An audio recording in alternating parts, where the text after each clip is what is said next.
Today's guest is a powerhouse storyteller whose work doesn't just entertain, it hits. I'm honored to welcome director Nick Rowland. Let's get into it. What was it like working with Taron and and Anna? Amazing. They're two of my favorite people. I mean, the film is about them. Without their relationship and without the heart that they bring, the film was is just some generic crime film. It's about their relationship that is what I cared about, and I'm really happy to see is what audiences seem to have really responded to.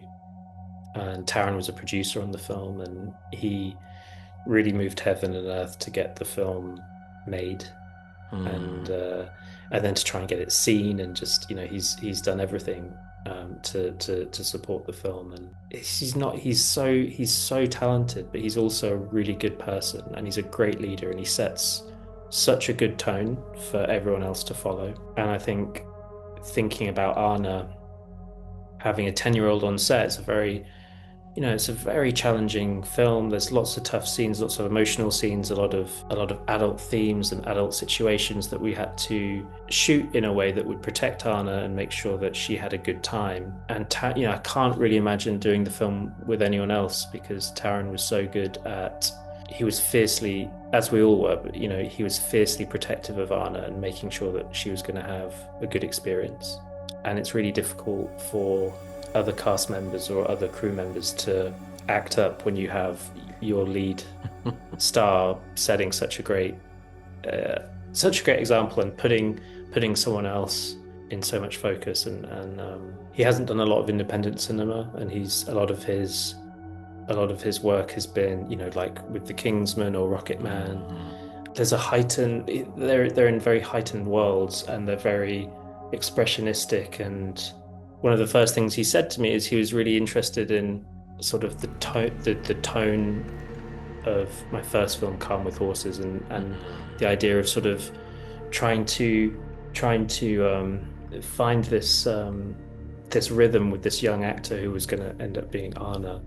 It required us to shoot in a way where we were very light on our feet, and we just tried to keep the floor not too steady, if that makes sense. So anytime we Hmm. started to know what we were doing, we would switch things up.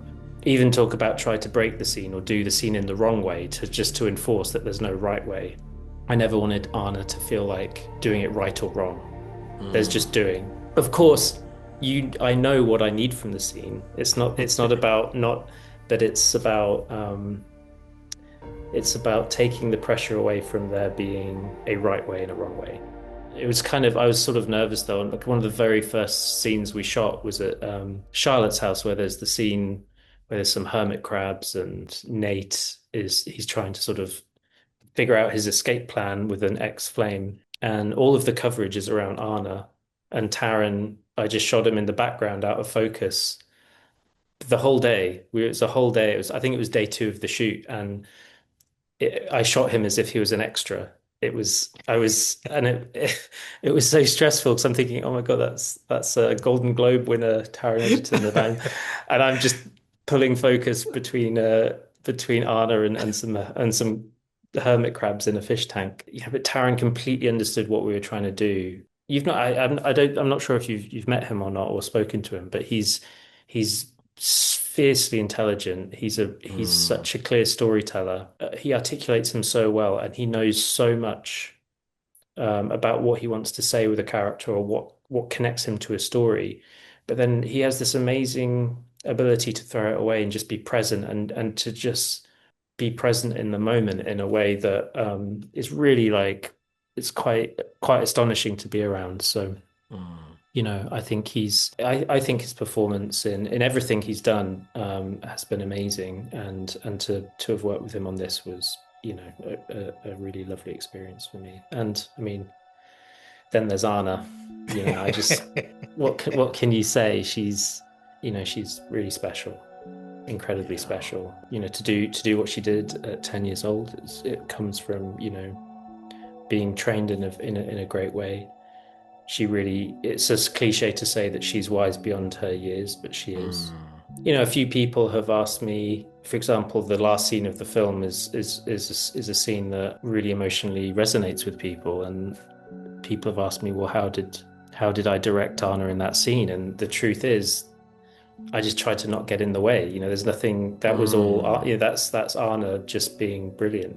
Anna left that scene feeling like she was frustrated that she felt like she hadn't given enough. And what I tried to actually why the scene is so powerful is because it isn't a full explosion of emotion. It's at the edge. And actually, I think maybe the only thing that I tried to sort of help Anna with is that you don't always need to go to 10. Sometimes it's about it.